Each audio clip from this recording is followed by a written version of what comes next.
gajiannya benar ya. Tapi sebelum saya masuk ke materi Mas ya, saya mau pembukaan dulu di manajemen investasi, khususnya manajemen keuangan ya.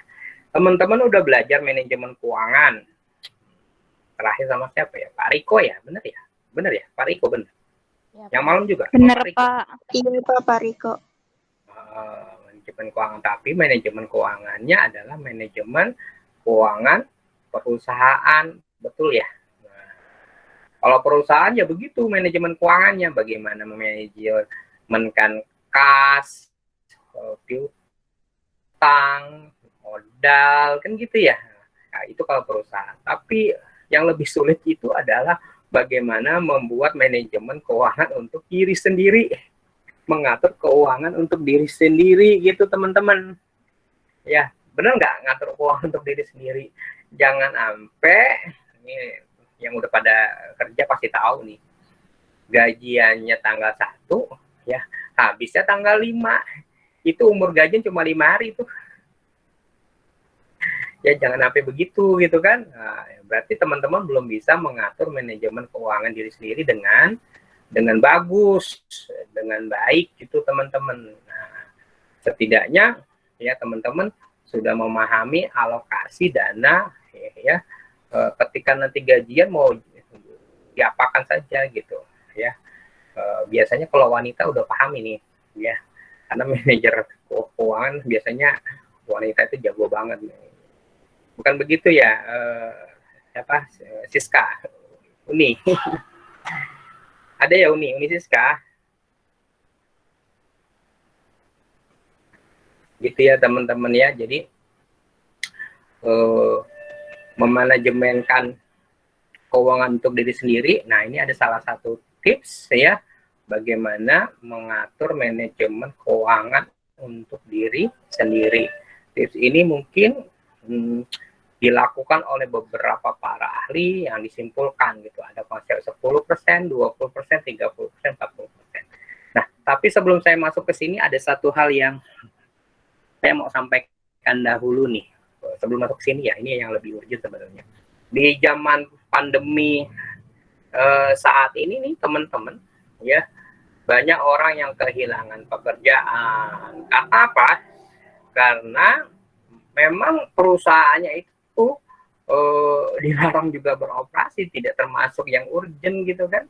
Akhirnya mulailah pengurangan karyawan, dirumahkan, kan gitu kan. Gitu ya. Jadi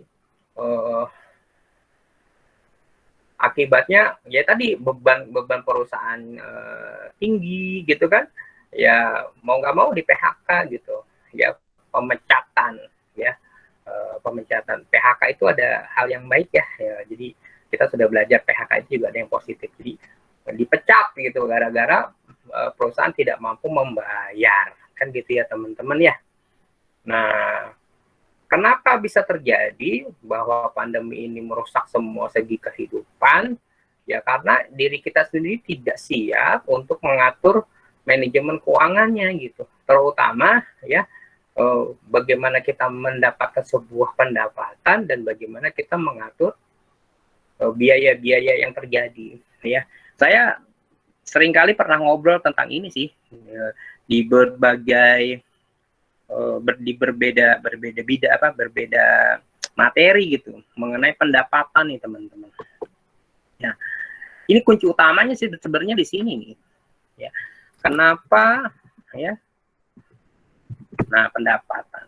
Kenapa banyak orang yang saat ini galau ketika ya pandemi ini mulai ini gitu, karena pendapatannya itu nggak sebanding gitu, bahkan minus, tidak ada gitu ya. Akibatnya dia ya karena dipecat tidak punya pendapatan, sedih, apalagi dia punya keluarga segala macem gitu kan.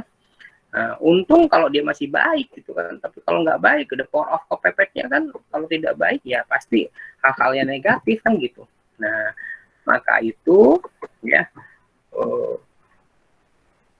munculkanlah ke dalam diri teman-teman untuk mencari, gitu kan, memperoleh pendapatan ya dari berbagai hal gitu.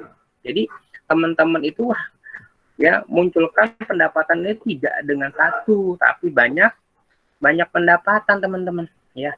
Ketika teman-teman cuma pendapatannya cuma satu di satu perusahaan aja dan perusahaan itu bangkrut, selesai ya. Tapi kalau teman-teman punya beberapa pendapatan, insya Allah di saat pandemi ini ya benar-benar heboh ya, meluluhlantahkan seluruh kehidupan, teman-teman tetap survive ya, tetap bertahan terus survive gitu, karena teman-teman punya banyak pendapatan, meskipun pendapatannya nggak maksimal, tapi itu bisa membantu kehidupan gitu ya. Jadi munculkanlah dulu nih teman-teman ya pendapatan. Kalau bahasa slangnya gitu, bahasa slangnya itu punya kaki banyak gitu ya, bahasa kehidupannya. Artinya punya kaki banyak, teman-teman punya pendapatannya itu dari banyak tempat, banyak lokasi gitu. Kalau pendapatan satu mungkin dari pekerjaan utama nih, pendapatan satu gitu kan dari kerja utama gitu. Nah, kita gini deh ya, dari kerja sama ya tadi ya, teman-teman kerja dapat pendapatan. Tapi kalau cuma satu ini doang, teman-teman perusahaannya kolaps ya, berhenti ya, selesai gitu kan ya, teman-teman juga ikut kolaps gitu. Sama juga nanti ketika teman-teman punya perusahaan juga atau mau mendirikan sebuah usaha, kalau pendapatannya cuma satu pasti kolaps ya. Saya beberapa kali menguji tugas akhir, menguji skripsi gitu dari mahasiswa gitu kan ya, rata-rata nih, ini perusahaan kapan berdiri? Baru setahun Pak ya. Saya cuma lihat berapa customernya, cuma satu Pak. Wah repot udah kalau cuma satu customernya ya, enggak, maksudnya ngandelinnya cuma dia doang nih. Kalau dia udah nggak mau kerjasama, selesai ya Pak, ini juga udah berhenti Pak. Udah terlihat itu ya, karena pendapatannya dari sumber utamanya cuma satu gitu. Nah gitu ya teman-teman ya. Maka itu ya, mumpung belum terjadi atau ya kedepannya, teman-teman harus bisa merencanakan mempunyai pendapatan yang banyak gitu ya. Buat apa ya? Buat diri teman-teman sendiri, bukan buat saya, bukan buat teman yang lain gitu, tapi buat diri teman-teman. Karena teman-teman sendiri sekarang usianya udah di atas 20 gitu kan, sebentar lagi punya pasangan, sebentar lagi punya anak gitu kan, berumah tangga, itu nanti kehidupannya udah luar biasa, tantangannya, kendalanya itu luar biasa ya, terutama masalah keuangan gitu. Kalau hanya mengandalkan satu sumber pendapatan saja, berat ya, berat banget ya. Maka teman-teman harus punya ide ya, kreatif ya, dari sekarang lah pikirin bagaimana punya sumber pendapatan di beberapa tempat. Contoh pendapatan keduanya misalnya, wah kan saya ya, kan saya meskipun nggak pinter amat, tapi saya bisa nih main komputer, minimal MS Office gitu ya, Word, Excel, PowerPoint, ya udahlah saya buat course ya, saya buat kursus aja, kursus komputer. Nah dibukalah kursus komputer ya. Loh Pak, harinya gimana? Kan hari-hari biasa kan kerja. Loh iya memang, kalau hari biasa kerja, Sabtu Minggu kerja enggak sih Pak? Ya udah, gunakan hari yang kosong Sabtu Minggu ya kan, gunakan hari kosong Sabtu Minggu. Ini jadi ya pendapatan sampingan teman-teman nih, kursus kayak gini gitu kan. Ya teman-teman ya, bisa jadi pendapatan sampingan ini nih ya, kursus ini ya, ya kan, kursus ini bisa jadi akan menjadi sebuah pendapatan utama ketika nanti siswanya makin lama, kok ternyata mah banyak ya kok banyak ya ininya ya gitu kan, siswanya bahkan pendapatan kerjaan utamanya itu kalah gitu sama pendapatan yang ini gitu kan, itu bisa jadi gitu kan, bisa jadi gitu, hanya mengandalkan satu minggu ya kan. Nah tapi jangan dilepas juga yang pertama ya, ya tetap jalan aja. Jadi teman-teman punya sekarang udah punya dua kaki ya, tadi saya bilang tadi, ketika teman-teman itu melakukan sesuatu dengan hati, mengerjakan dengan ikhlas, mengerjakan dengan semangat, dengan sebuah kepercayaan, ya kan, ya bahasanya mah Gusti Allah boten sare gitu kan. Tuhan itu nggak tidur gitu. Allah kan datangin rezeki gitu kan. Oh, ujungnya nanti dapat lagi pendapatan, dapat lagi rezeki, ya enggak? Ya kan, prosesnya teman-teman itu tidak akan mengkhianati hasilnya. Ya. Oh, hasil tidak akan mengkhianati proses gitu ya. Pasti dapat rezeki dari Allah gitu ya teman-teman ya. Nah, ini pendapatan kedua gitu. Oh, pendapatan ketiga bisa dapat dari mana? Wah, kan saya punya temen nih, ya, yang dia punya produk dan produknya bagus banget, ya. Saya mau ya, jadi resellernya, ya kan? Atau dropship gitu kan? Ini kan tanpa modal ini, ya nggak dropship, ya nggak. Coba tuh deketin tuh Uni Siska jualan apa nih jualannya nih, lontong sayur gitu kan, dibuat reseller gitu, dropship gitu kan. Oh sekarang saya endorse nih ya nih Uni Siska biar nanti Aryo beli ya yuk lontong sayurnya Siska ya yuk. Jadi hebat sih Siska tuh, udah diliput YouTube banyak orang ya. Pendapatannya ya, ada pendapatan ketiga nih sumbernya, reseller atau dropship gitu kan. Loh ini Pak, lah ini kan waktu senggang aja gitu kan. Kalau ada waktu-waktunya senggang bisa jadi pasangan saya kan lagi nggak sibuk. Nah kalau yang laki-laki, istri saya kan nggak sibuk reseller dropship, saya kasih buat istri saya aja kerjaannya gitu ya kan, gitu bisa atur aja waktunya kan gitu. Ini jadi pendapatan ketiga gitu kan ya. Jadi kalau nanti teman-teman kerjaan utamanya kolaps, teman-teman punya yang kedua nggak masalah ya kan, teman-teman punya kerjaan yang ketiga gitu ya. Sama hal di YouTube podcastnya Deddy Corbuzier si Desta ya, lihat nggak? Desta sampai bilang, gua nggak takut kalau gua dipecat sama perusahaan kan gitu ya. Iya, betul Pak. Si Deddy Corbuzier gitu kan. Ya karena dia udah banyak kakinya, usahanya dia banyak, pendapatan dia udah banyak, makanya dia nggak khawatir, nggak takut. Deddy Corbuzier udah punya gymnya aja udah berapa ya. Jadi kalau dia udah nggak diterima di TV nggak masalah. Apa masalahnya? Justru TV yang punya masalah ya kan, karena orang-orang kaya itu kan artinya ada juga lumayan tinggi gitu teman-teman ya nggak. Jadi ya itu yang harus teman-teman lakukan gitu ya. Pikirkan lagi, apalagi nih pendapatan ketiga. Pendapatan ketiga misalnya teman-teman ya, kalau tadi dagang, oke kita kerjasama lagi gitu kan, teman-teman punya kemampuan ada desain grafis gitu kan ya, bikin kemasan ya kan, bikin packaging, ilustrator gitu kan, itu kan bisa ya. Atau kalau hobinya teman-teman nih tanaman hidroponik gitu kan ya, dari mulai hobi bisa tuh ya.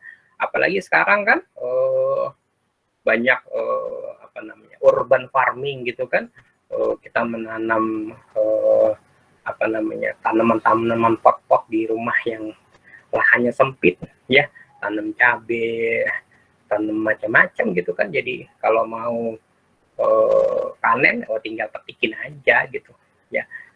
Kalau ada kelebihannya bisa dijual gitu ya.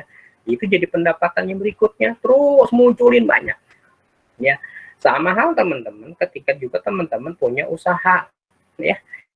Kita waktu itu pernah analisis kalau nggak salah, atau saya lupa, Misalnya kayak abnormal gitu kan. Abnormal, apakah hanya jualan Indomie aja, mie instan? Ya enggak gitu kan. Itu kan pendapatan utamanya emang dari menu utamanya kan mie instan. Tapi selain itu dia punya pendapatan dari kopi gitu kan. Dia munculin lagi tuh. Ada kafe kopi abnormal gitu kan. Nah, apalagi dia punya penyewaan ruang meeting gitu kan, atau dia sewa buat ulang tahun segala macam ya, itu tidak berbentuk kuliner gitu, hanya menyewa tempat aja, tapi jadi pendapatan utama ya, jadi pendapatan yang lain-lainnya ya. Jadi munculin kakinya banyak, sebanyak-banyaknya. Jadi semakin banyak teman-teman punya kakinya, punya sumber pendapatan, teman-teman nanti akan survive, akan bertahan ya, hidup ya. Ketika gejolak ekonomi ya, mau pandemi, mau tsunami, mau apapun, teman-teman tetap ya bisa survive, bisa berjalan, bisa hidup gitu, karena sumber pendapatannya ada banyak gitu ya teman-teman ya. Jadi nah, ini yang perlu saya munculkan dulu nih teman-teman, supaya teman-teman kedepannya tuh berpikir, karena saya mau teman-teman belajar manajemen investasi juga bisa memanajemen keuangan untuk diri sendiri ya. Bagaimana kita mau investasi sedangkan pendapatannya nggak ada gitu, maksudnya pendapatannya habis terus tadi dengan 5 hari gajian tanggal 1, tanggal 5 habis. Jadi ingat tanggalannya, nanti udah di tanggal 15, 26 baru ingat tanggalan. Kok lama ya, tanggal 1 lagi lama gitu. Kan gitu ya teman-teman ya. Nah, tapi kalau teman-teman pendapatannya banyak, sumber pendapatannya banyak, nggak akan melihat hari ya.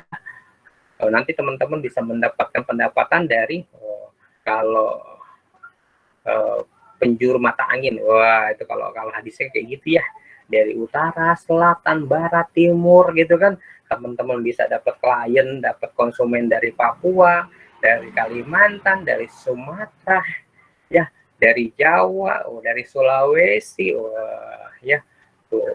Itu nanti teman-teman datang tuh tanpa sadar ya, bahkan dari luar Indonesia kan, dari Singapura, dari Malaysia, dari Brunei gitu kan, itu tiba-tiba aja beli gitu ya.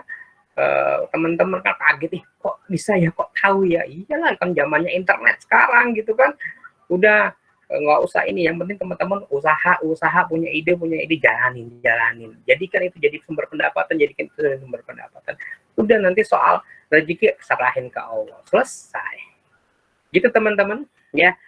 Nah, ada yang mau ditanyakan dulu dari sini sebelum saya masuk ke tips 40 10 30 20 itu. Yuk, silakan kalau ada yang mau ditanyakan.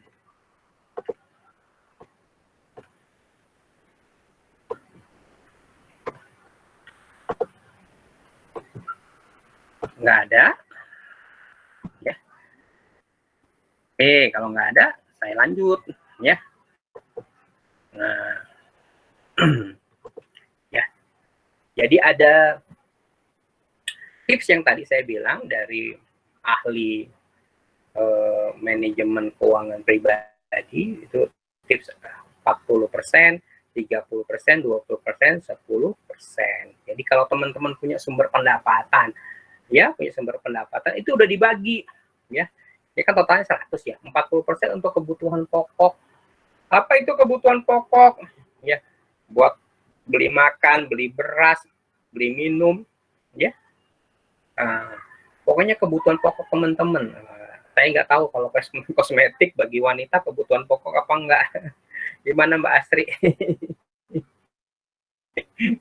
Kalau kosmetik, tapi kalau itu buat mempercantik kalau kerja, ya emang kebutuhan ya nggak apa-apa, jadi kebutuhan boleh gitu kan, karena dengan menjadi cantik gitu kan, apalagi dia jadi from office gitu kan, ya wajar boleh ya dijadikan alokasi kebutuhan pokok gitu ya, kosmetik ya. Jadi fleksibel aja gitu ya. Dialokasikan 40% gitu. Ya Mbak Astri ya. Apa kebutuhan pokok sekarang? Enggak. Tergantung. Bisa jadi kebutuhan pokok, Pak. Oh gitu ya. Jadi tergantung pekerjaannya juga ya. Ya, Tapi ini kemudian yang 30% untuk cicilan. Ya, teman-teman berangkat kerja, wah saya harus butuh kendaraan, beli kendaraan, beli motor. Ya, lihat ini, wah cicilannya berapa ya? Wah, kan gitu ya, 30% itu cicilan. Ya, mau beli laptop, mau beli handphone, cicilan 30% alokasinya, ya. Nah, yang 20% ini investasi, ya. Jadi investasi itu ya 20% teman-teman, ya. Jangan lebih, ya. Kalau lebih nanti ambil alokasi yang lain. Kalau alokasi yang lain ini, ya, kecuali kebutuhan pokok teman-teman berkurang, ya nggak apa-apa lah, disubsidi silang gitu, ya nggak apa-apa, boleh juga sih, nggak masalah gitu. Cuma biasanya kalau udah subsidi silang gitu, nanti ada yang dalam perjalanan ada yang kolaps atau teman-teman bingung sendiri gitu, ya. Jadi kalau mau teman-teman mau menggunakan ini, ya silahkan saja nanti di ini ya. Nah, yang terakhir yang begitu pentingnya adalah sedekah, ya. Sedekah 10%, ya. Banyak nggak?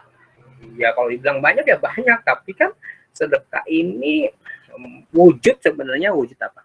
Wujud rasa syukur kita sebenarnya, ya. Kita sudah diberikan kehidupan, kita sudah diberikan kebahagiaan, ya, sudah sampai dewasa, sudah dapat bekerja, ya, sudah bahagia, wujud, ya. Teman-teman harus 10%, Pak, kan kalau dalam agama Islam 2,5% gitu.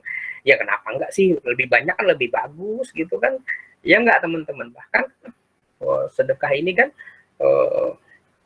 bisa mendatangkan banyak rezeki juga, ya.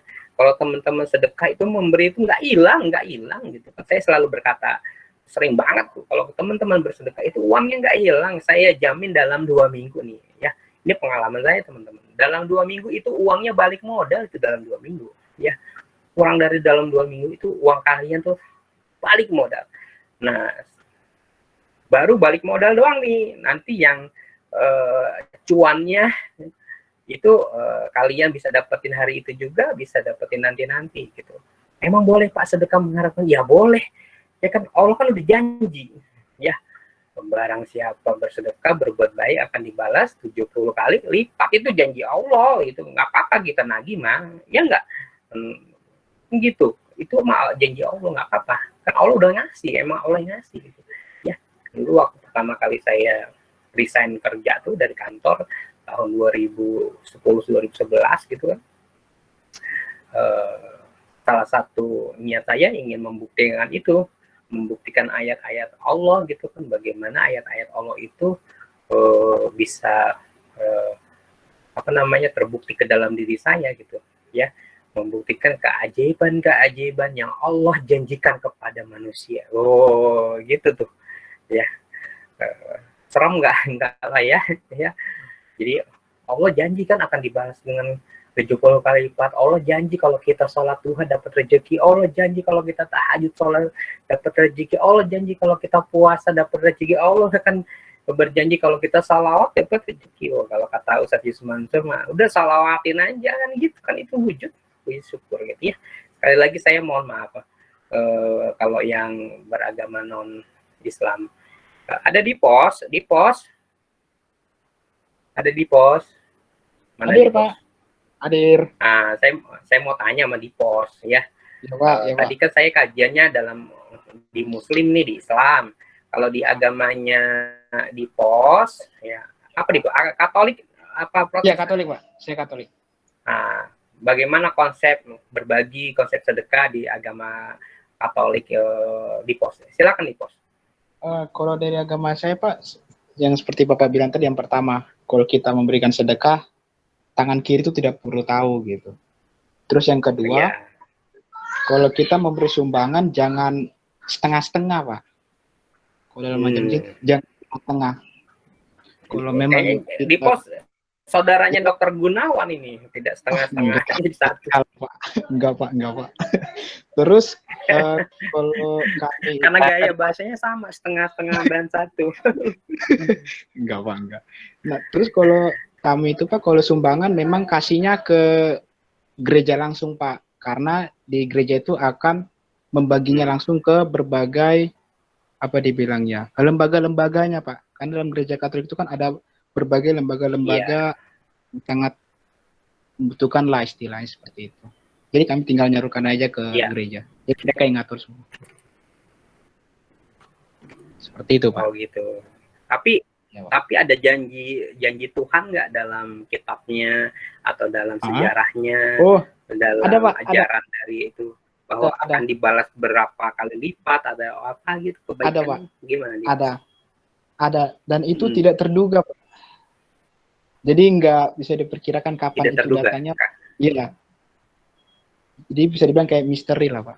Kapan datangnya? Oh gitu ya.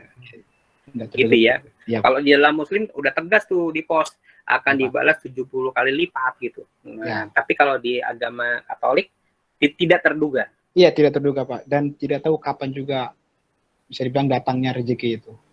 Bisa jadi besok atau bisa jadi 5 menit kemudian. Oh Itu gitu ya. gimana? Jadi tergantung sang pencipta aja Pak memberinya. Ya, ya, ya. Ya mirip lah, mirip.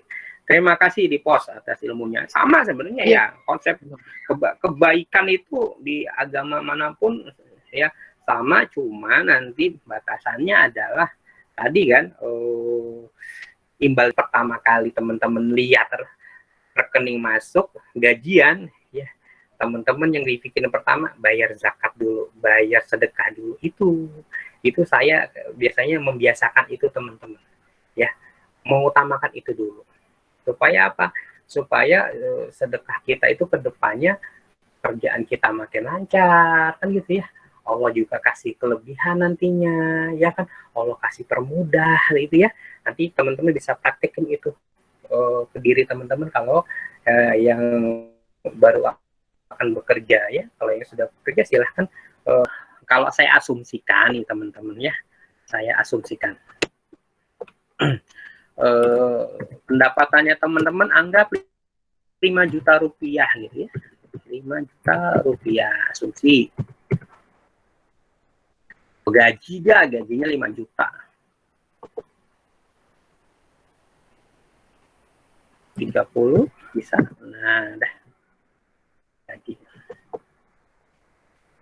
Coba saya buat ungu deh. Nah, 5 juta ya. Berarti kalau 40%, begitu ya teman-teman ya, 40%, berarti ya berapa nih 40%?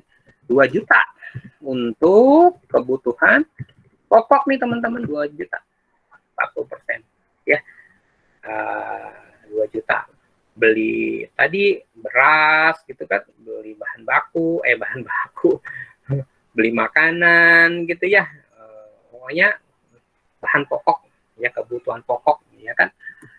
Terus 30% ya, 30% lagi ya, berarti berapa?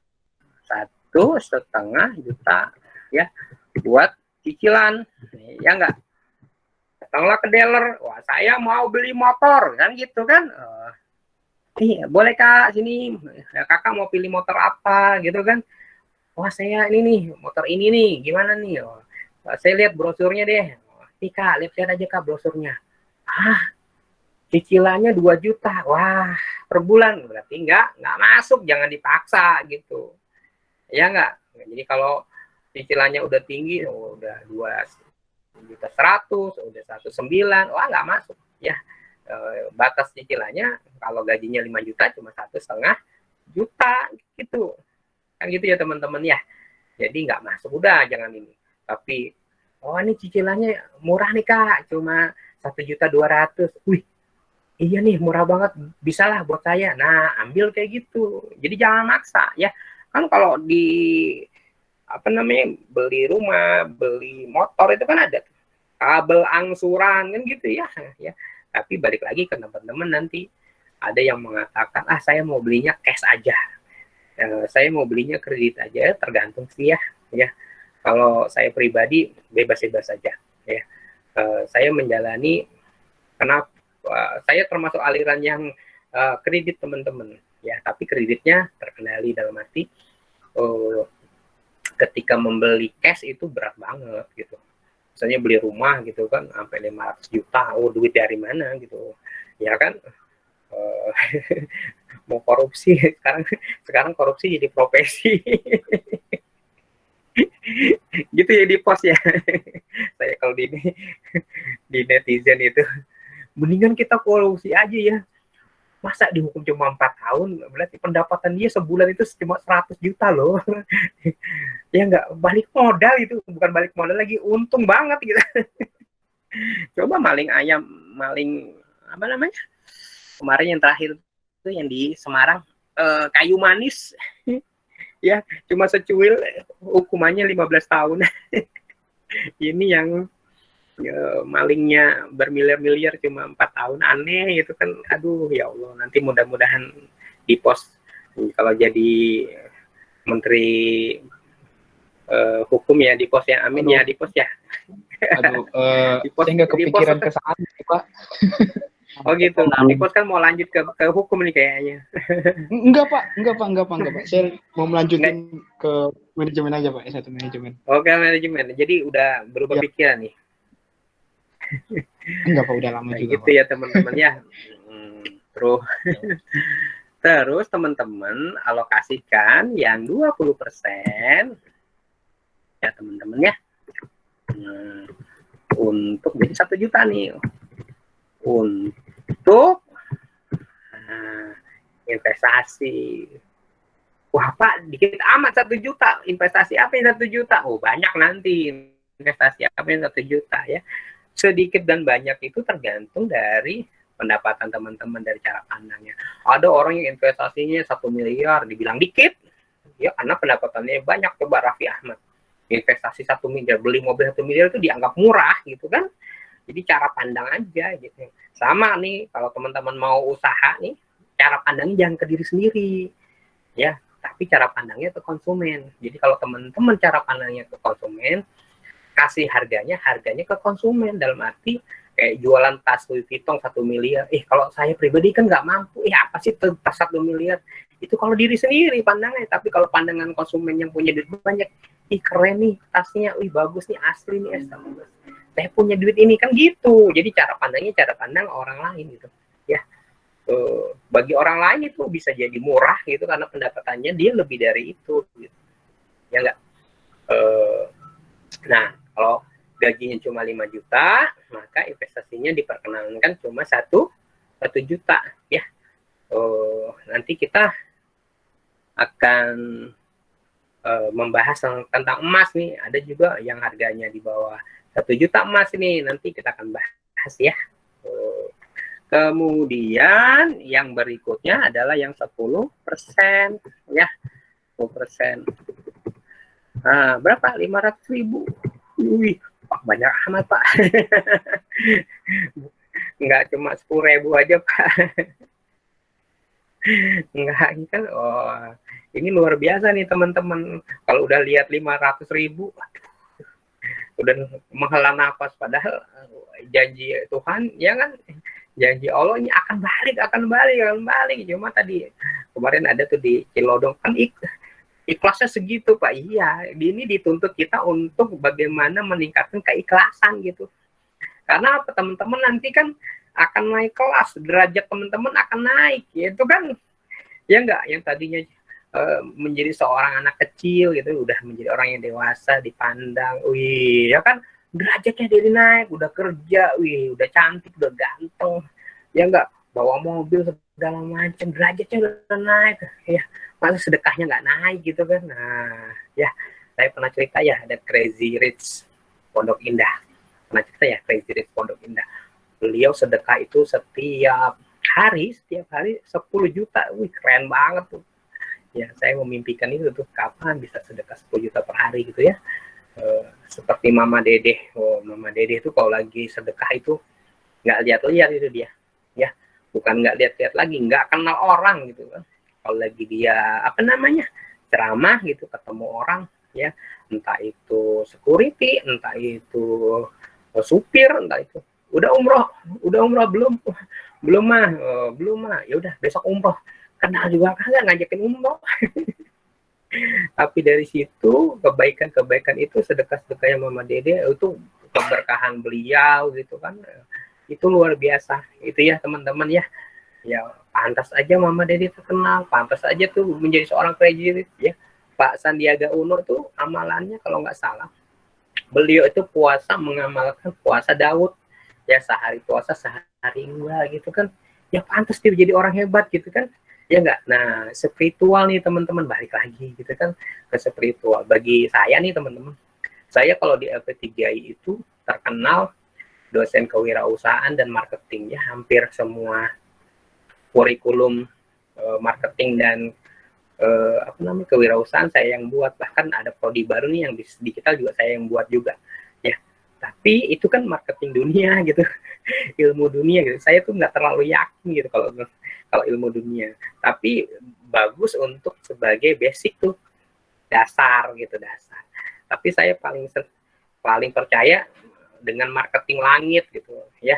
Dengan marketing langit itu artinya dengan janji-janji Allah, dengan janji-janji Tuhan gitu kan. Kalau kita sedekah dikasih rezeki, kalau kita sholawatin dikasih rezeki, kalau kita puasa dikasih rezeki. Nah, mulailah teman-teman tuh ya. Sekarang sesuai dengan kemampuan teman-teman ya. Teman-teman mau ngandalin apa sih? Tapi rutin tuh. Yang susah tuh apa? Istiqomah. Istiqomah. Contoh nih istiqomah. Menjaga wudhu aja kalau dalam Islam itu susah banget. Ya nggak? Kalau tanya tuh Ustazah PM, pasti susah banget ya. Terus apalagi puasa rutin Daud atau Senin Kemis ya. Kita yakin bahwa Allah kasih rezeki, Tuhan kasih rezeki ke situ. Tapi ya resep-resep itu udah diberitahu tuh sama Allah untuk kesuksesan kehidupan manusia. Tapi banyak orang yang meragukan ya. Mungkin karena godaan syaitan lebih dahsyat ya kan pada saat ini. Nah, makanya saya selalu memberikan kalau lagi masa-masa gini pembekalan nih teman-teman ya, supaya teman-teman yakin bahwa agamamu ya yang muslim-muslim, yang Kristen-Kristen itu jadi pegangan hidup ke depan, sehingga ketika teman-teman ada kendala, ada permasalahan kehidupan, yuk balik lagi ke Allah, balik lagi ke Tuhan, balik lagi ke agama gitu. Jangan tinggalin, jangan dilupakan ya. Buka kitab sucimu ya, yang punya Al-Quran dibuka, yang Kristen Injilnya dibuka. Di situ permasalahan kehidupan tuh lengkap, ada solusinya gitu kan ya. Jadi semua kehidupan nanti teman yang bukan makin ringan nih nanti dah menghadapinya makin berat ya. Tapi kalau teman-teman pegangan agamanya bagus ya, teman-teman nggak akan takut ya. Terus dibantu sama Tuhan ya. Nanti akan teman-teman buktikan ini nih ya, buktikan apa yang saya omongin di perjalanan kehidupan teman-teman semua ya. Sampai sini dulu ya. Tips manajemen keuangan pribadi ya. Saya buka dulu. Silakan, ada yang mau ditanyakan sebelum saya lanjutkan. Yuk, silakan.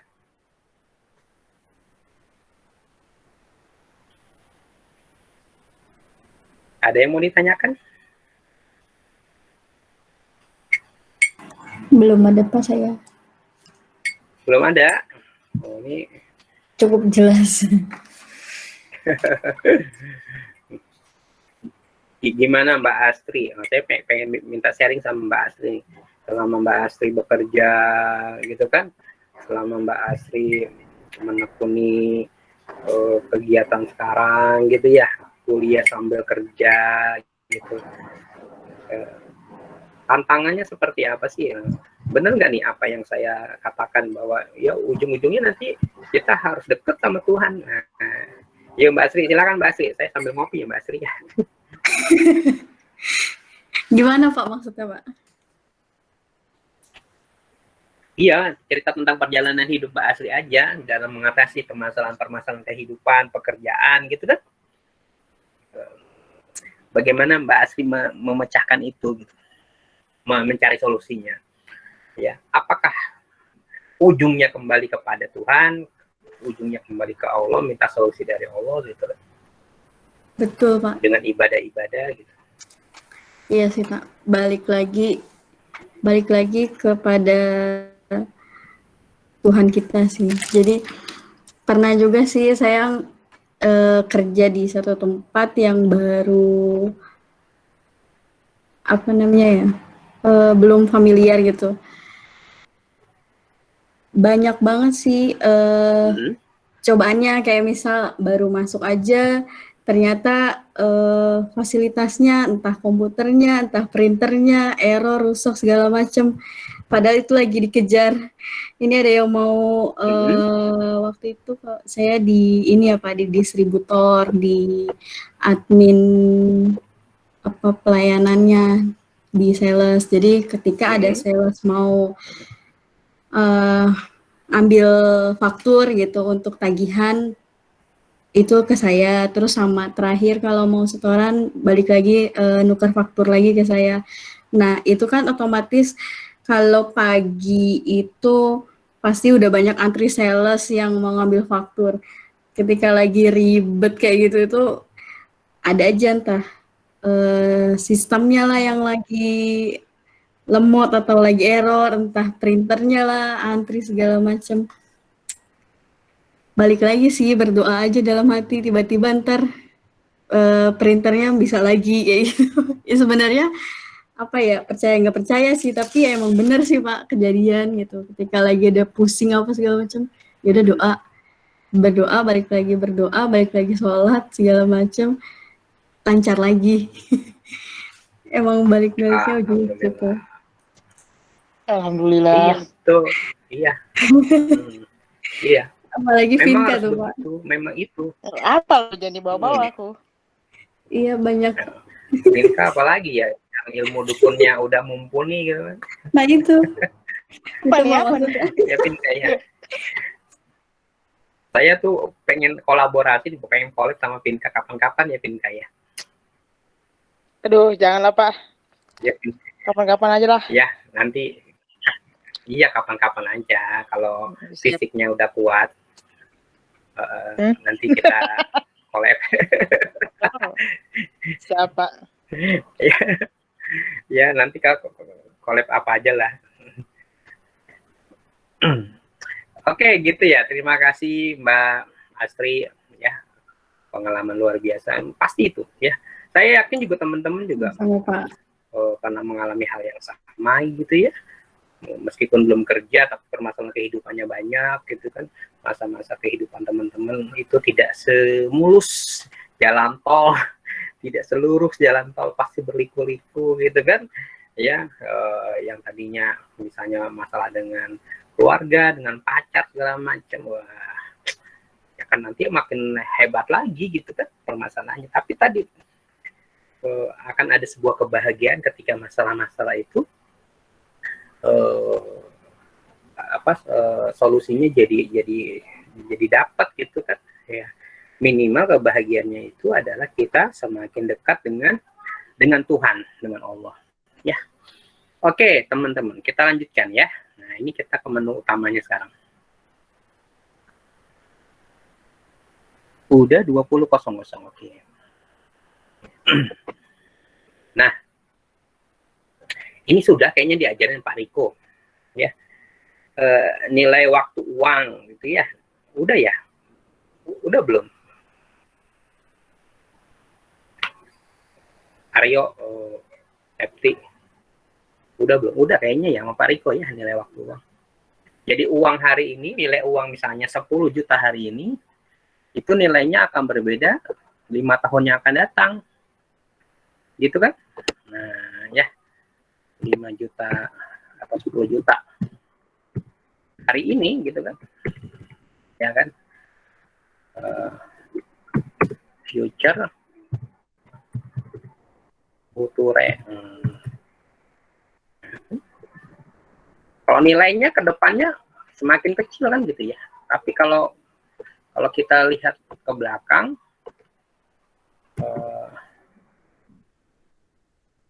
kok 10 juta nilainya kan, kalau future makin kecil 10 juta. Tapi kalau lihat ke belakang, uang 10 juta hari ini ya semakin besar gitu kan kalau kita bandingin di belakang ya.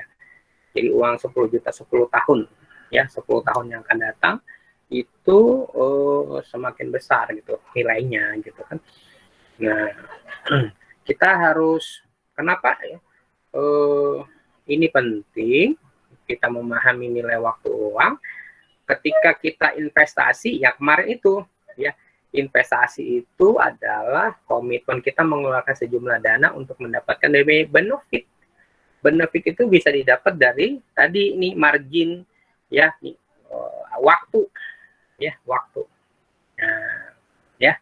Jadi nanti kita bisa hitung di sini. Maaf Pak, Pak Edi. Iya. Maaf ya Pak, baru join soalnya lampunya tadi mati Pak. Lampu mati, kayak judul lagu. Iya Pak, kalau lampu mati di sini sinyalnya juga ikut mati Pak. Emang rumah Juliana di mana? Di Maluku Pak. Oh, udah di Maluku.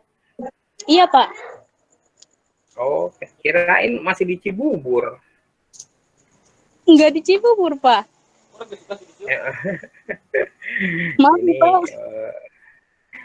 Saudaranya Thomas Matulesi ya. Raja Maluku. Enggak apa-apa Juliana, ya kabari aja ya. Yang penting ini kan, tapi kita beda itu kan, beda waktu ya. Di sana jam berapa Juliana? Di sini udah jam 10 Pak. Wih, jam 10. Oh iya 2 jam. Wih Iya ya. Pak, jam. Indonesia Timur ya.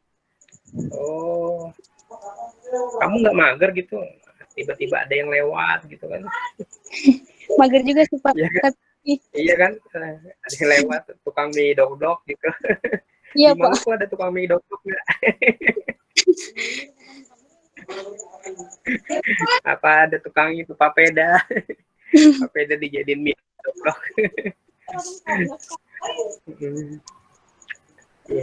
Oke, lanjut ya teman-teman ya.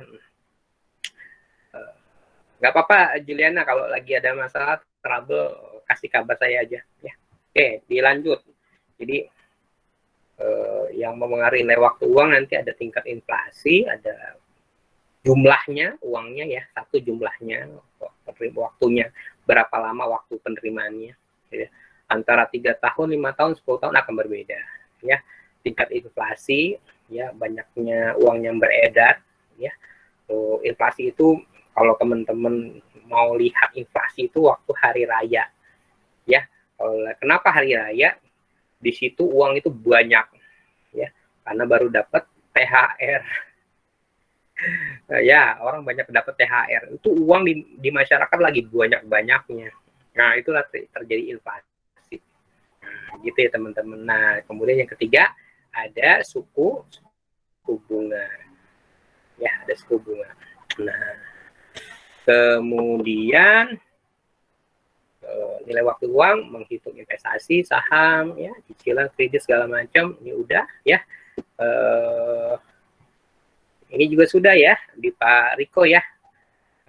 Udah Rara, Taski, udah belum ya? Future value, present value, udah ya? Udah Pak. Udah Pak. Udah ya? Iya sudah kan. Nanti kita menghitungnya pakai ini ya, menghitung untuk investasi. Karena buat saya ini yang paling mudah ya. Saya pengen semester ini nggak susah-susah, nggak terlalu detail-detail gitu ya. Soalnya kerjaan kalian tuh makin banyak ya, apalagi KKI begini kan, udah saya yang mudah-mudah saja. Ya, yang penting teman-teman dapat ilmunya. Ya. Ini rumusnya ya. Kalau future value, kalau present value gitu ya. Ini juga nanti tinggal dibaca aja ya. Tinggal dibaca aja, nanti saya kasih slide-nya ya. Slide-nya saya kasih. Ini present value, tinggal dibalik ya. Ini tabel-tabelnya, kalau mau cari berapa bunganya berapa, tahunnya berapa, ada ya. Berapa bunganya, tahun ke berapa, tinggal cari ya. Nah, ini present value. juga sama, tinggal berapa nanti ini.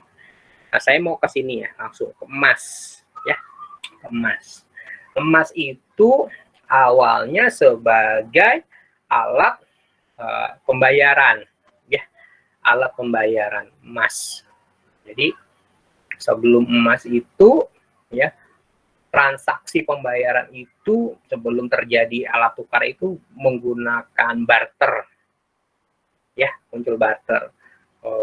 Saya punya misalnya beras ya, ditukar dengan buah-buahan gitu kan, ditukar dengan bebek gitu kan. Nah, itu barter ya, nilainya sama gitu. Nah, konsep-konsep zaman dahulu ini kalau diterapkan hari ini mungkin agak-agak tadi agak-agak langka gitu kan. Nah, tapi keren gitu. Banyak orang-orang yang punya ide membangkitkan lagi konsep-konsep zaman bahla itu gitu, dan keren gitu. Ada yang, wah saya punya rumah, saya punya mobil gitu, barter. Kayak kemarin kan saya punya ikan cupang betafish atau janda bolong, tuker deh sama mobil saya, barter itu kan gitu, konsep barter ya. Terus konsep gadai juga gitu ya, di Penggadaian kemarin juga ada yang nanya tentang Penggadaian. Terus juga ada ya, baru masuk ke alat tukar ya, alat tukar ya, mata uang tapi emas. Berhubung ya, emas ini adalah barang tambang ya, yang nilainya besar ya, tapi sumbernya sedikit gitu ya. Coba Freeport, anggap Freeport sekarang itu emasnya udah dikit, berkurang gitu, semakin digali semakin berkurang gitu kan. Jadi semakin ya, maka banyak negara ya mendiskusikan untuk menggantikan alat tukar emas ini ya, agar tidak terjadi pembunuhan, saling membunuh gara-gara ya memperebutkan emas ya, gara-gara memperebutkan emas. Ini sudah di apa namanya, pikirkan oleh para ahli ekonomi zaman dahulu gitu ya kan, bagaimana caranya agar mata uang emas ini ya tidak terjadi pembunuhan gitu, karena barangnya langka banget gitu, tapi dibutuhkan kan alat tukar namanya. Nah, digantikanlah ya dengan mata uang yang saat ini ya, Indonesia dengan rupiah, Amerika dengan dolarnya kan gitu kan. Nah, anehnya hampir semua mata uang di dunia ini acuannya ke dolar gitu, acuannya ke dolar ya. Jadi dolar itu jadi sebuah apa namanya ya, politik ekonomi gitu ya, politik tapi di bidang ekonomi gitu kan. Siapa yang menguasai ekonomi, dia menguasai semua termasuk politik kan gitu. Makanya kan banyak negara yang mulai berontak kan, mulai euro gitu, saya mau menggunakan mata uang sendiri di tingkatan euro, muncullah mata uang euro ya. Di Asia Tenggara juga lagi ada wacana menggunakan mata uang single ya, satu mata uang nih ya, di ASEAN. Doain aja ya, kalau jadi kan bagus, kita cuma punya satu mata uang Asia Tenggara gitu, tidak ada baht Thailand, tidak ada ringgit Malaysia gitu ya, yang ada cuma satu mata uang ya. Terus muncullah juga sekarang lagi zaman-zamannya cryptocurrency ya, itu lebih dahsyat lagi gitu kan, menggantikan uang fisik gitu kan, jadi uang-uang virtual gitu kan. Itu luar biasa. Jadi emas ini ya sekarang karena sudah tidak jadi lagi mata uang, bukan jadi alat transaksi, sekarang dikembalikan fungsinya emas ini menjadi alat investasi ya, sumber investasi gitu ya. Jadi tidak ada yang mengatakan emas ini mata uang gitu. Bahkan di Indonesia ya, ada beberapa orang kemarin tuh ya, yang kasusnya yang di Depok ya, bener ya, atau di mana ya, yang mengatakan bahwa jual belinya pakai dinar, pakai emas gitu. Itu langsung kan, nggak boleh menggunakan mata uang itu ya. tidak diizinkan gitu ya teman-teman ya menggunakan emas sebagai mata uang, karena memang hukumnya di negara kita mata uangnya tetap rupiah gitu ya. Nah, itu harus diwanti-wanti tuh, harus di ini. Meskipun waktu itu yang pasar apa ya, saya lupa ya, pasar Amanah atau pasar apa ya, ya mengatakan ini kami konsepnya konsep barter gitu antara emas dan ini gitu kan. Ya, kalau konsep barter boleh, tapi konsep menggantikan emas itu menjadi mata uang, ya karena mata uang itu merupakan simbol negara. Rupiah ya Indonesia gitu ya. Jadi jangan pernah menggantikan simbol-simbol negara gitu ya. Nah, yang jadi polemik gambar presiden kan ya. Itu lagi polemik itu. Apakah wajah presiden itu sumber negara gitu kan. Ya, kalau Pancasila ya sumber negara, bendera itu sumber negara, mata uang sumber negara, apa identitas negara gitu ya. Jadi itu polemiknya. Jadi kalau mata uang ini sekarang emas ini ya sekarang relatif ya dijadikan sebagai investasi ya, investasi. Dalam perjalanannya ya emas nanti itu dibuat apa namanya, bisa jadi perhiasan gitu ya, bisa jadi alat investasi dengan ukuran-ukuran gitu kan, ada yang 1 gram, 2 gram, 3 gram gitu ya, tapi juga nanti ada yang apa ya sistemnya namanya, kandungannya, kalau bahasanya karat gitu, karat ada 24 karat, berarti itu hampir mendekati murni ya. 23 karat berarti ada kandungannya tembaga sedikit, 22 karat begitu, 21 karat nah ada kandungannya. Kenapa muncul ada kandungannya, ada 22 karat? Kalau dia murni emas itu jadi lunak gitu ya. Nah, yang 24 karat biasanya bukan perhiasan, disebutnya adalah logam mulia ya atau LM ya. Jadi ada logam mulia atau LM ya. Nah, itu biasanya itu pun tidak 100% ya, masih ada kandungannya sedikit. Jadi cuma mengatakan 99% kalau nggak salah ya. Nah, ini nanti kita lihat itu ya, 99% kandungannya teman-teman. Nah, kalau perhiasan lebih parah lagi, kandungannya 22 karat tuh. Taunya dari mana? Datang aja ke toko emas. Nanti mereka punya alat untuk membuktikan itu berapa karat kandungannya, 22 atau 23, ada nanti dibuktikan ya gitu ya teman-teman ya. Jadi kalau teman-teman mau investasi emas, saran saya adalah investasinya dalam bentuk logam mulia yang kandungannya 24 karat atau 99% ya, tingkat kandungan emasnya ya, itu nilainya lebih tinggi dibandingkan perhiasan. Kalau perhiasan kandungannya rendah, hanya 22, 23, nilainya jadi kecil ya. Nah, saya ambil dari salah satu website. Nah, ini saya bukan endorse sih, cuma biar buat mengetahui aja nih teman-teman ya. Ada salah satu website namanya plazaemas.com ya. Di Indonesia yang memproduksi emas itu perusahaannya namanya Aneka Tambang ya. Lokasinya tahu lah ya teman-teman ya, kalau nggak tahu kebangetan, depannya LP3I kok masa nggak tahu. Di Tanjung Barat gitu ya. Kalau teman-teman yang di Blok M tahu ya Tanjung Barat ya, nanti mampir-mampir situ ada burger kebul. Burger kebul tuh gila tuh, burger setiap hari laku 2000 picis setiap hari, keren burger kebul. Nah di situ di Aneka Tambang ya memproduksi emas ya. Jadi kalau teman-teman mau beli emas yang banyak gitu ya ke Aneka Tambang ya, tapi ngantri tuh ya, antri panjang gitu. Mbak mau beli emas berapa? Saya beli 2 kilo. Mbak berapa 1 kilo? Mbak berapa? Saya cuma 1 gram. Wah, diketawain kalau beli di Aneka Tambang jangan 1 gram. Gitu ya teman-teman ya. Kalau mau belinya 1 kilo, 2 kilo, kalau cuma 1 gram udah di Plaza Emas atau di toko-toko emas gitu ya. Saya pernah beli di Plaza Emas, enak nih, dia bisa COD-an diantar ke rumah. Enak banget, tinggal ditelepon ada enggak udah uangnya langsung ditransfer atau langsung COD yang diterima. Gitu ya teman-teman ya. Nah, ini contoh emas tadi ya, fine gold atau logam mulia ya.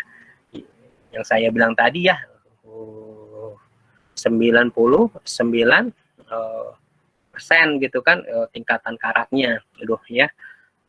Ini yang kemasan lama nih, yang ini. Yang ini nih. Ini 10 gram.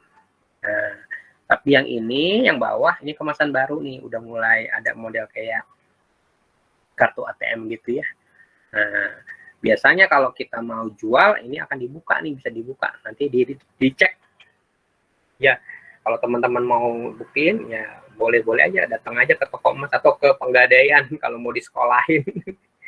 Kalau saya nyebut Penggadaian sekolahan ya, kalau nggak ada dana ya udah sekolahin aja, ntar dapat duit dari Penggadaian, nanti kalau ada rezeki diambil lagi.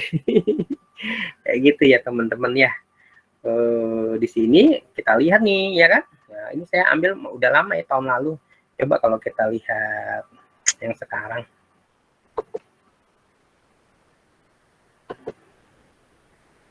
sebentar. Nah, ini baru nih teman-teman. Ya, terlihat ya websitenya ya. Lihat yang bawah ya. 1 gram hari ini harganya 1.150.000. Wah, Pak, kita kan tadi kalau gaji saya 5 juta, investasinya cuma 1 juta. Ya udah, nggak usah ambilnya 1 gram, nanti ada lagi ya. Berarti untuk yang di pasar emas ini tereliminasi ya. Tapi nanti kalau teman-teman punya investasi 7 juta mungkin bisa, atau 10 juta ya boleh lah ya, setiap bulan nabung 1 gram emas, 1 gram emas kan gitu ya. Itu harganya update nih teman-teman. Biasanya kalau kita beli emas ya harganya update pagi, siang, sore, malam gitu ya. Nah, ada yang sehari 2 kali, ada yang sehari 4 kali. Terus ya sesuai harga itu ya. Kalau dalam agama Islam lebih keras lagi itu kalau kita mau beli emas ini ya, nggak boleh dititip. Jadi maksudnya kalaupun dititip harus ada benar-benar akad yang pas gitu kan, ketemu jual beli udah gitu. Jadi nggak boleh nanti karena harganya akan beda ya, akan beda lagi gitu. Nah, ini teman-teman ya, jadi ini di Plaza Emas ya, yang 1 gram, 2 gram, ada 3 gram, ada 4 gram, 5 gram, 10 gram ya. Teman-teman mau beli 1 kilo juga ada di sini ya. Ya tinggal teman-teman punya dana berapa gitu kan. Nah, kayak gitu ya. Nanti teman-teman bisa lihat harganya gitu kan, disesuaikan ini. Nanti saya kasih tugas ya, teman-teman beli emas berapa, harga berapa gitu ya. Terus dapat keuntungannya berapa gitu ya teman-teman ya.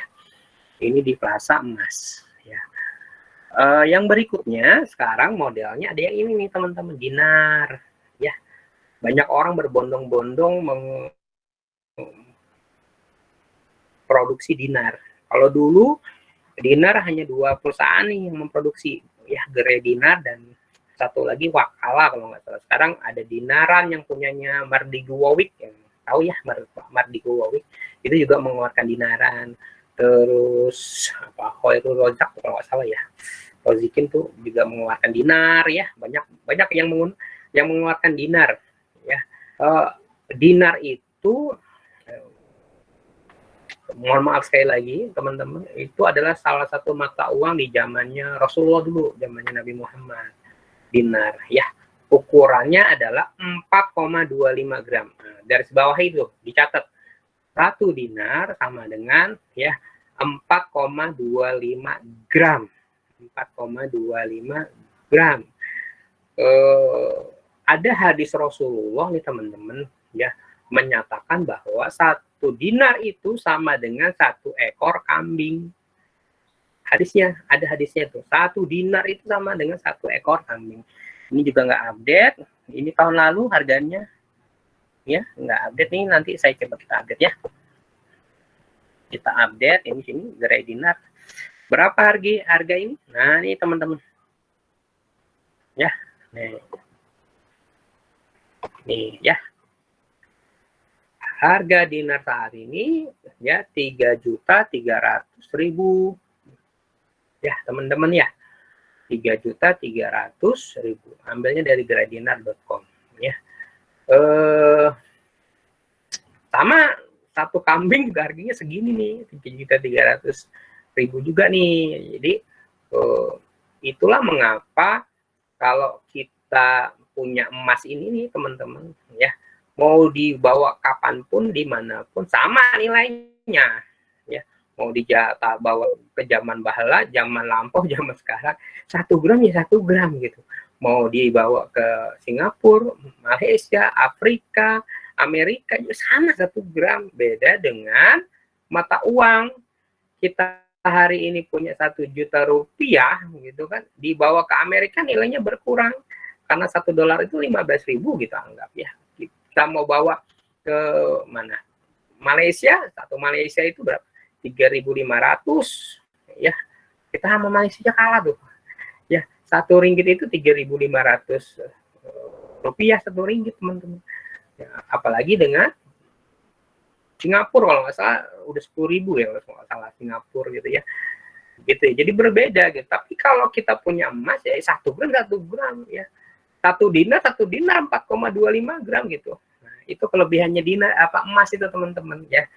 Nilainya sama mau dibawa kemana saja gitu. Bahkan tadi kita buktikan kan bahwa hadis Rasulullah 1 ekor dinar itu sama dengan 1 ekor kambing.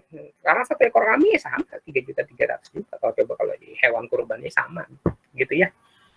Gitu ya teman-teman ya. Jadi nanti teman-teman update juga ya di sini ya. Mau pakai Plaza Emas atau gradinar.com. Apa bedanya Pak antara tadi Plaza Emas sama dinar gitu. Jadi saya tuh investasi dinar itu dari tahun 2000 berapa? 2005, 2006 gitu saya udah investasi dinar. Kalau sekarang lebih ke arah logam mulia ya, karena saya orangnya mau pegang fisik gitu, nggak mau pegang ini ya, karena mungkin lokasinya agak jauh kalau saya mau beli dinar gitu. Nah jadi harus ke Depok dulu gitu, agak-agak males saya. Nah jadi sekarang saya lebih investasinya ke logam mulia. Dua-duanya sama gitu ya.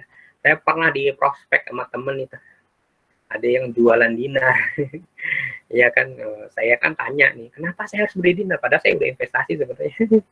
Ya, jawaban dia bagus juga sih. Ya, gini kalau lu investasi dinar, wah, bedanya dengan logam mulia sebenarnya sama. Yang bedain adalah pahalanya. Yang bedain pahalanya, karena dinar ini merupakan mata uang di zaman Rasulullah, jadi pahalanya kita dapat. Oh iya benar juga sih. Tapi secara nilai semuanya sama teman-teman, tinggal pilihan aja, mau pilih dinar mau pilih emas ya. Dulu saya hampir punya 20 dinar ya, bahkan ada ayat 1.000 dinar, coba nanti di searching di Google ya, ayat 1.000 dinar, ada tuh ayat 1.000 dinar. Ya kalau teman-teman mau punya 1.000 dinar gitu kan. Abdurrahman Al-Auf ketika menikahi istrinya itu maharnya 1.000 dinar ya. 1.000 kali 3 juta 3 miliar ya. Sultan banget gitu kan, itu sahabatnya Rasulullah tuh ya. 3 juta ya, setengah juta 3,3 juta gitu ya. Nah, jadi nanti kalau teman-teman mau punya dinar banyak 1.000 dinar gitu, udah amalin aja tuh apa namanya ayat 1.000 dinar. Nanti searching cari, kalau nggak tanya Ustazah PM ya, PM ya, nanti dikasih ayat 1.000 dinar gitu ya teman-teman ya. Ini dari nah yang berikutnya adalah ini nih, mini gold. Kalau kemarin lihat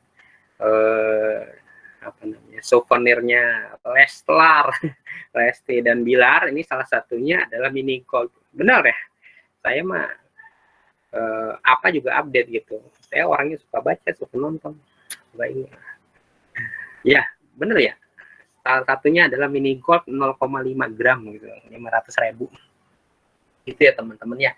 Jadi mini gold namanya mini gitu, emasnya direceh-receh gitu, direceh kayak recehan gitu. Ya enggak, kalau tadi ya kan 1.150.000 ini direceh lagi, dikecilin lagi ya kan. Nah ini juga nggak update ya tahun lalu, kita lihat update-annya ya. Kita lihat update harga hari ini. Nah ini teman-teman ya, jadi teman-teman bisa beli ya, bisa beli apa namanya, nah udah muncul ya, bisa beli emas mini gold itu dengan harga 38.000, 68.000, tapi tetap harga hari itu ya, bisa jadi nanti dia naik jadi 40, 45 gitu kan. Hari-hari ini dia 38.068 ya. Jadi emas ini dibuat oleh mini gold bukan hanya sebagai investasi, jadinya souvenir gitu kan, jadi kenang-kenangan gitu loh teman-teman ya, keren juga gitu. Jadi ada satu apa namanya nilai substitusi baru bahwa emas itu bukan jadi investasi lagi tapi buat gift gitu ya, buat kenang-kenangan ya, persahabatan segala macam gitu kan. Itu keren banget teman-teman. Kalau dengan 1 juta boleh beli yang setengah gram bisa, dengan 0,25 gram bisa, 0,5 gram bisa ya, kecil tuh setiap bulan gitu. Kalau teman-teman memang hobinya nanti passionnya mau investasinya emas ya silakan, nggak apa-apa ya investasinya beli. Memang kalau investasi itu harus dipaksa ya, kalau teman-teman mau sesuatu tuh harus dipaksa, dalam arti ya jangan sampai kehidupan teman-teman itu hampa gitu loh, kerja bertahun-tahun tapi tidak memiliki apapun ya. Teman-teman harus memaksakan diri gitu. Nah saya selalu mengatakan umur teman-teman itu di masa-masa 20 dan 30 tahun itu golden age-nya teman-teman, masa keemasannya teman-teman. Lagi semangat-semangatnya kerja ya, lagi semangat-semangatnya punya ide kreatif, semuanya munculin tuh. Nah ya, kalau bahasa saya nothing impossible gitu. Seluruh mimpi teman-teman itu semuanya insya Allah dipermudah sama Allah ya, asal yakin ya, kun fayakunnya asal yakin gitu ya. Yang punya mimpi punya rumah insya Allah dapet, yang punya pekerjaan dapet, yang mimpi mau umroh mau jalan-jalan insya Allah dapet di 20 dan 30 tahun, usia 20-30 tahun ya. Kenapa saya sebut di situ kalau teman-teman ini tidak punya beban, tidak punya tanggungan apapun tuh di usia 20-30. Beda dengan di usia 30-40 yang nantinya teman-teman udah mikir, aduh anak saya udah mulai besar gitu kan, terus udah mikirin lagi sekolahnya ya, udah mikirin lagi perkembangannya, nanti rumahnya harus renovasi, macam-macam ya. Nah setidaknya umur 30 itu teman-teman udah mulai tidak berpikir lagi investasi tapi menikmati hasil investasi kayak gitu teman-teman ya. Jadi kalau saran saya, kalau teman-teman udah mulai ngelis nih mimpi teman-teman, di usia berapa teman-teman punya rumah, di usia berapa teman-teman punya kendaraan, di usia berapa mau ibadah ya, mau ke tanah suci, baik ke yang muslim ke Mekah umroh, baik yang Kristen mau ke Yerusalem ya, ya silakan di list aja ya. Di usia 20-30 tahun niatin tuh teman-teman untuk bisa didapatkan itu ya, didapatkan itu insya Allah ya. Karena saya meyakini itu dan itu sudah terjadi ke dalam diri saya gitu, makanya saya bisa cerita gitu bahwa umur-umur segitu adalah masa-masa golden age. Jangan terkecoh gitu kan, tadi godaan-godaan yang luar biasa gitu, gajian ya ternyata cuma umurnya cuma 5 hari gitu kan, itu nanti ujung-ujungnya ya di usia 30 nggak punya apa-apa, 40 nggak punya apa-apa ya, rumah masih ngontrak segala macam. Itu terjadi juga di saudara-saudara kita ya, tetangga-tetangga ya, kok umur 50 masih ngontrak gitu ya. Apalagi teman-teman sekarang udah mau nanti lulus D3 ya, lebih apa namanya, pemikirannya lebih bagus, kreativitasnya lebih bagus. Itu saran saya gitu ya. Jadi gunakan masa-masa mudanya usia 23-40 tahun ini untuk mewujudkan seluruh mimpi dari teman-teman semua ya. Pertanyaannya, mana di antara 3 ini yang terbaik? Kalau menurut saya yang terbaik ini ya. bukan plaza emasnya ya, maksudnya fine gold logam mulia yang dikeluarkan oleh Antam ya, logam mulia yang dikeluarkan oleh Antam. Kalau plaza emas kan tokonya doang, tapi ininya logam ini ya, logam mulianya ya 99% karena nilainya ya. Tapi kalau teman-teman mau beli ini ya, kalau berpikir pahala juga bagus-bagus aja, tapi kalau teman-teman mau pilih ini ya juga bagus-bagus aja, dia janji kok di di mini gold ini. Kalau teman-teman punya misalnya 0,1 gitu, ada 10 kan jadi 1 gram kan, ditukar sama logam mulia 1 gram boleh kata dia ya. Saya juga jadi membernya mini gold ya teman-teman. Mini gold ini ada juga perusahaan lain namanya Emas Mini, ada lagi apalah gitu, banyak sekarang yang bikin emas-emas receh-recehan gitu, banyak banget ya. Nah, jadi teman-teman nanti bisa tahu gitu kan. Nah, saya hanya memberikan sebuah pengayaan buat teman-teman, investasinya di benak teman-teman. Investasi itu bukan cuma saham gitu, reksadana enggak gitu, berbentuk fisik itu banyak banget dan itu ya. Dan saya suka yang fisik-fisik ya, yang benar-benar terada di, yang bisa saya lihat, yang bisa saya genggam gitu kan, yang saya sentuh gitu, itu saya suka dengan yang itu ya, dibandingin kayak saham gitu. Saya tahu ilmunya tapi saya tidak mau investasi itu karena apa namanya, passion saya nggak dapat di situ teman-teman ya. Tapi nanti kita akan belajar juga di tentang saham ya, bagi teman-teman yang hobi di kripto segala macam, nanti kita bisa sharing-sharing ya gitu ya teman-teman ya. Berikutnya ini nih teman-teman ya, Budi investasi emas berbentuk logam mulia senilai 100 gram gitu kan, bunganya sebesar 10% ya. Investasinya selama 3 tahun. Jadi tadi ya, ada waktu, ada bunganya gitu ya, ada nilainya ya. Berapa nilai investasi Budi pada akhir tahun ketiga ya.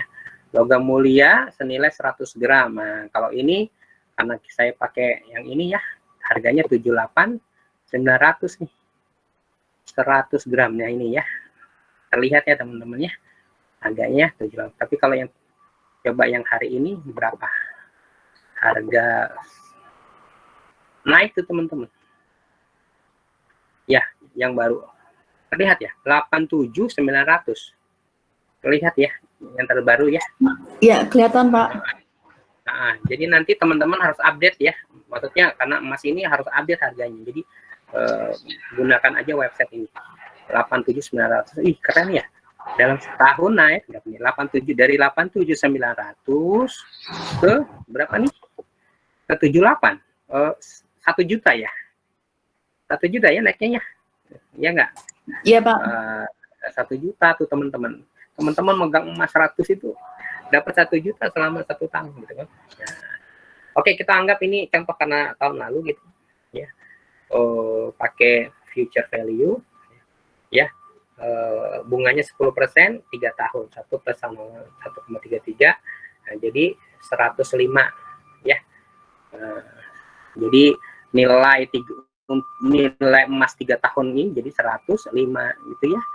Modalnya teman-teman 78, jadi teman-teman dapat keuntungan ya, benefitnya 26 juta selama 3 tahun ke depan ya.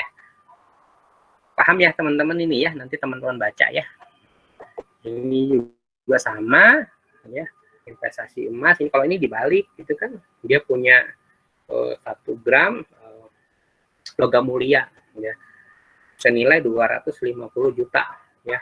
Tapi 250 juta ini teman-teman ya, cuma 1 gram gitu, 1 gram berapa ya, ukurannya berapa ini nih, berapa gram gitu ya. Nah, coba kalau ini, kalau kita pakai yang lama ya, 1 gram itu 995 ya, 995 gitu ya. Nah ini ya 1 gramnya ya, jadi 96.500. Oh ini ya, ini dibagi dulu gitu ya teman-teman ya. Jadi 250 juta ya, 250 juta selama berapa tahun ini? Per tahun 10 tahun. Nah, 10 tahun yang lalu ya, nilai 250 juta ini 96.500 ya. Berarti kalau 1 gramnya 995 ya, 10 tahun yang lalu gitu kan, 96.500 itu 96,98 gram. Ya. Jadi kalau teman-teman hari ini nilainya 250 juta, kalau hari ini teman-teman punya emas senilai 250 juta, ya, teman-teman tabung selama 10 tahun yang lalu, teman-teman punyanya 96,98 gram. Gitu teman-teman. Paham ya antara future value dan present value. Nanti bisa dipelajari di ini ya, slide-nya ya. Ini ada tugas nanti biasa ya, teman-teman kirim emailnya masih yang lama. Oke. Masih banyak teman-teman yang ngirim email saya ke email yang lama, nanti saya nggak tanggung jawab ya. Kalau nggak nyampe ya, saya nggak tanggung jawab ya. Ini teman-teman ya, ada dalam bentuk dinar, ada dalam mini gold, ada dalam bentuk ini, nanti teman-teman kerjain tugas ini ya. Cukup kayaknya saya di sampai sini. Oh, di bawah nih ada kebun emas, nanti aja lah kebun emas saya cerita nanti saja. Di materi ini ya, di materi emas ini ada yang mau ditanyakan lebih dahulu ya. Silakan teman-teman kalau ada yang mau ditanyakan. Masih ada waktu 20 menit. Pak Edi, mau nanya. Ya, Aryo, silakan. Yang tadi Pak, yang di apa, yang sebelum slide soal tadi itu, yang hitung. Dari soal ngitung. Bentar. Yang atas. Saya lanjutkan satu. Yang ini. Yang ini. Bentar Pak. Yang mana?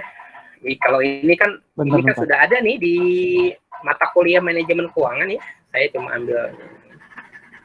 Ini nanti yang saya kasih ini Pak, langsung yang ke si Budi investasi emas dalam 10 tahun Pak. Oh, ini. Tadi itu 995-nya dari mana ya Pak?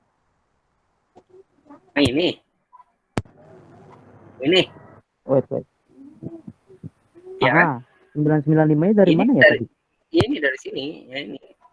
1 gram 90 ini 995. Oh, itu harganya ya yang 10 tahun lalu. Iya. Oke. Iya. Gitu ya.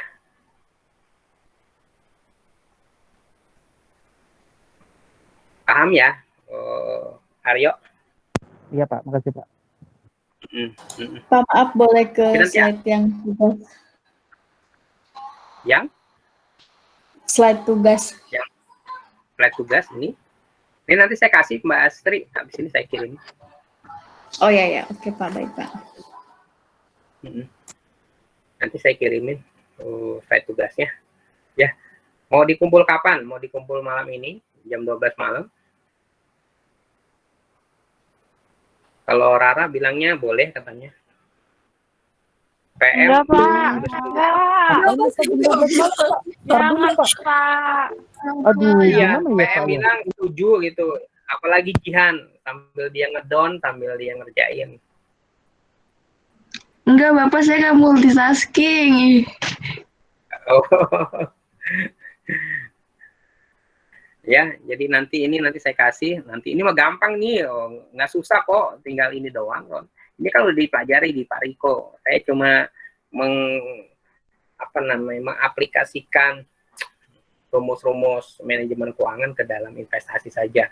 Ya, saya lebih banyak menjelaskan produknya. Ya, minggu depan kita ke properti ya, ke rumah ya, kalau teman-teman mau beli rumah, mau beli tanah gitu kan, mau beli rumah masa depan, kuburan. Boleh menyiapkan itu barangkali 2 kali 3 dong Aryo. Pak. Iya kan, enak kan, bagus kan, Sandiaga gitu kan ya, enggak, ketika keluarga kita mau jenguk kita, nginepnya di hotel gitu kan, gitu ya Mbak Asri ya. Jadi penginapannya kan wah enak gitu kan. Kali aja ada Benar-benar, yang Pak. minat gitu di Sandiaga Hills gitu. Ada lagi yang mau ditanya teman-teman? Jadi ngumpulinnya kapan, Pak? Kumpulinya terserah Mbak Asri sekarang. Saya mewakilkan ke Mbak Asri. Mbak Asri maunya kapan? Kalau Mbak Asri maunya malam ini, saya setuju malam ini. Jangan, Pak. Minta waktu, Pak. Iya kan saya bilang udah terserah Mbak Asri. Hari Minggu boleh nggak, Pak? Ini Mbak Dewi kemana Mbak Tia? Hah? Oh, infonya cuti lagi, Pak. Astagfirullahaladzim, ya Allah. Bentrok sama waktu kerjaannya, katanya nggak bisa barengan terus.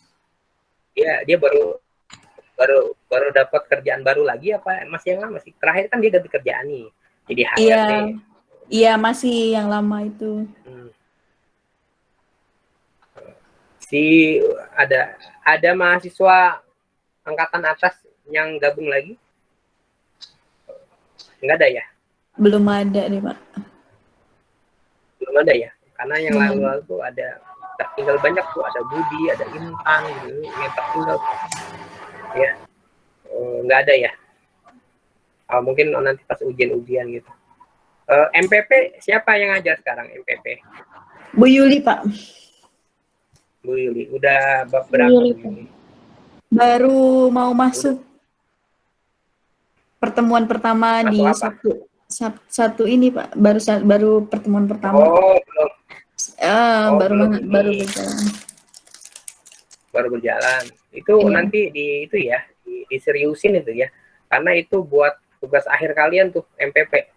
Kalau MPP nggak ngerti, MPP dapet C, udah pasti nggak akan bisa ngerjain tugas akhir.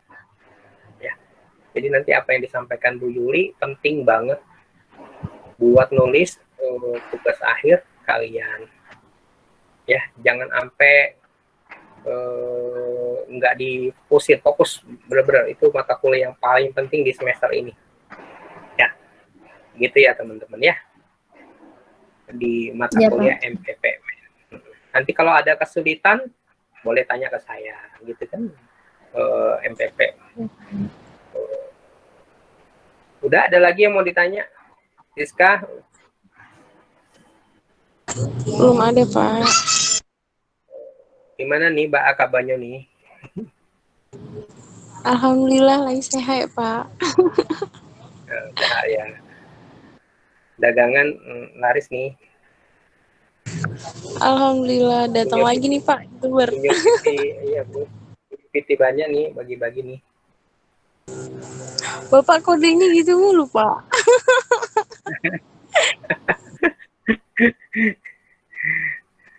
Iya, habisnya Uni nih bikin status mulu gitu. Iya, ketahuan nih pengen, Bapak nih. Iya, pengen mencoba lontong sayurnya Uni Siska. Tenang, Pak. Tadi antarin, sabar ya. Sayurnya kan belum dikirim, gitu tuh. Paham Fadila saya, tahu Pak. aja. Iya nih, Siska belum nyampe nih ke Lebak Bulus. Oh gitu, Mbak Asri juga udah pesen. Iya, Pak, udah lama banget, udah basi kali ini.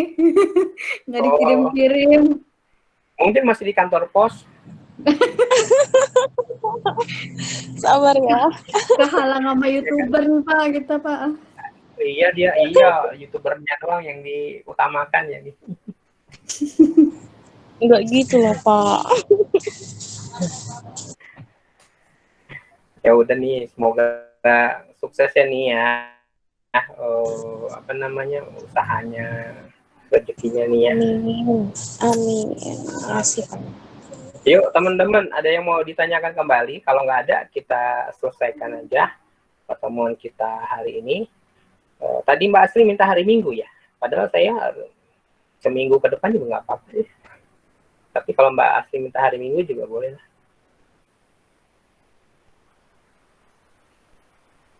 Mbak Asri. Jangan dong, Pak. Jangan dong, Pak. Saya nggak ngomong sama PM, mau Mbak Astri. Pas saya salah ngomong nih kayaknya. Udah ngomong tadi, udah salah minggu depan. Ayo PM perwakilan AP24. Mau hari apa? Sehari sebelum pelajaran Bapak minggu depan. Orang sekarang aja masih ada yang ngumpulinnya minggu lalu. Siapa Pak? Jihan Pak. Kalau Jihan mah dia rajin dia ya. Ya nggak apa-apa lah. Saya salah Sebebasnya kirim teman-teman, Pak. pokoknya ya pokoknya kumpulinya tadi sesuai Putri PM, CPM. Oke Ingatkan Pak. nanti. Nanti ini saya kirim ke grup masing-masing ya. Saya baru tahun ini nih di tingkat 3 ada 3 grup. Biasanya Rame ya Pak? Iya, biasanya gabung jadi satu grup tuh ya. Nanti susahnya koordinasi waktu tugas akhir tuh, susah banget itu. Ya, saya nggak bisa mantau satu-satu nih. Yang lagi ujian siapa, yang lagi ini siapa gitu. Ya terserah juga sih nanti dipikirkan kembali lagi lah. Biasanya kan saya mantau nih. Hari ini yang ujian siapa, saya harus tahu pengujinya, nanti saya coba koordinasi ke pengujinya. Oh, ini anak ini lagi gini, yang ini nanti juga saya kasih tahu ke kalian. Oh, bapak ini tuh orangnya kayak gini, ibu ini tuh orangnya kayak gini, udah begini aja gitu. Biasanya kayak saya kasih arahan biasanya. Tapi kalau mencar-mencar gini pusing lah ya. Ya terserah kalian juga sih nanti. Gitu ya teman-teman ya. Jadi minggu depan kita akan bahas